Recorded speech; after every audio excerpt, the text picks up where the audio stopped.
Hello అండి. Evening snack కోసం పునుగులు చేసుకుందాం.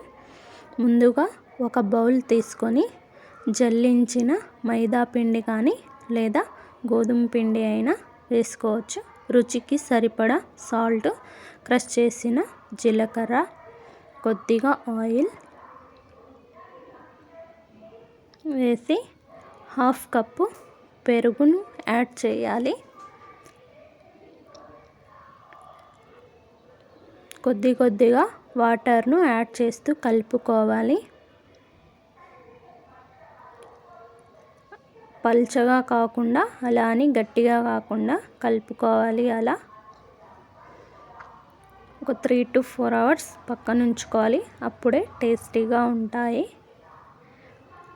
ఒక కడాయిలో ఆయిల్ బాగా హీట్ అయ్యాక వేసి లో టు మీడియం ఫ్లేమ్లో వేయించుకోవాలి.